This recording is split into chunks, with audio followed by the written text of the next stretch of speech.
ఈరోజు కోరుకొండ మండలం బోరుగుపూడి గ్రామంలో శ్రీ వల్లి సమేత సుబ్రహ్మణ్య స్వామి శంకుస్థాపన కార్యక్రమం బోరుగుపూడి గ్రామంలో ఇలా గ్రామ పెద్దల సహకారంలో యువకులు అంతా ఒకే సమిష్టి దాన్ని మీకు వచ్చి ఎట్టి బస్సు స్వామివారి సుబ్రహ్మణ్య స్వామి గుడి నిర్మించాలని ఒక కృతనిశ్చయంతో ముందుకు రావడం జరిగింది.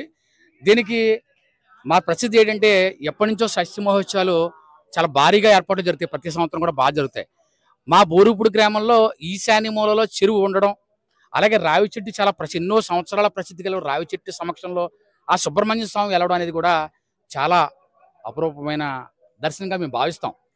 ఈ ప్రతి సంవత్సరం కూడా అందరూ సమిష్టిగా వచ్చి కార్యక్రమాలు చేసి సుబ్రహ్మణ్య స్వామి కొలవడం, పూజించడం మా గ్రామానికి ఎంతో శ్రేయస్కరంగా, అలాగే ఆరోగ్యపరంగా అన్ని విధాలుగా కూడా మా బోరుగుపూడి గ్రామం అనేది కూడా డెవలప్మెంట్ బాగుండడంలో కూడా ఎక్కువ పూజా కార్యక్రమాలు ఇటు చూస్తే కనుక సాయిబాబా టెంపుల్ కావచ్చు, అలాగే శివాలయం కావచ్చు, అలాగే పక్కన వెంకటేశ్వరం టెంపుల్ కావచ్చు, అలాగే అన్ని రకాల మతాలకు సంబంధం లేకుండా అన్ని రకాల ప్రార్థనలు కూడా అన్ని విధాలుగా జరగడం, వాళ్ళందరూ కూడా ఒకే ఏదైనా కార్యక్రమం చేయాలంటే కనుక గ్రామ పెద్దలందరూ ఒకే తాటికి రావడం ఇవాళ యువకులు చేస్తారు.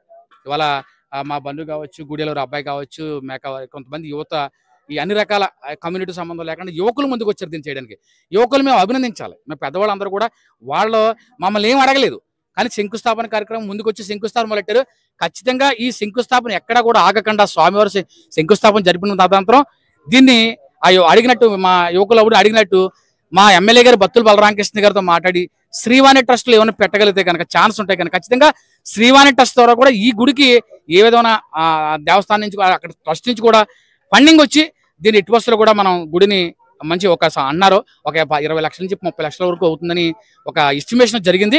ఖచ్చితంగా పెద్దల సహకారం కూడా అందరినీ కూడా దీన్ని ఇన్వాల్వ్ చేసి ప్రతి ఒక్కరిని కూడా ఇన్వాల్వ్ చేసుకుని అన్ని కూడా ప్రతి ఒక్కరి దగ్గరికి వెళ్ళి అవసరమైతే జోలు రూపంలో మేము పట్టి గుడిని ఖచ్చితంగా మంచి ఉన్నతమైన అభివృద్ధి మంచి గుడిని మంచి పొజిషన్లో తీసుకొచ్చి మేము స్వామివారి మళ్ళీ ఆశీస్సులు పొందుకుని మళ్ళీ గుడి కట్టిన తర్వాత కూడా మీ విలేకరులకి అందరూ కౌరంపి మేము ఖచ్చితంగా ఊరంతా చుట్టుపక్కల గ్రామాలకు అందరూ తెలియపరిచి మేము కార్యక్రమాలు చేస్తామని చెప్పేసి ఒక అడపా శ్రీనివాస గ్రామ నాయకుడిగా నేను మాట్లాడదలుచుకున్నాను.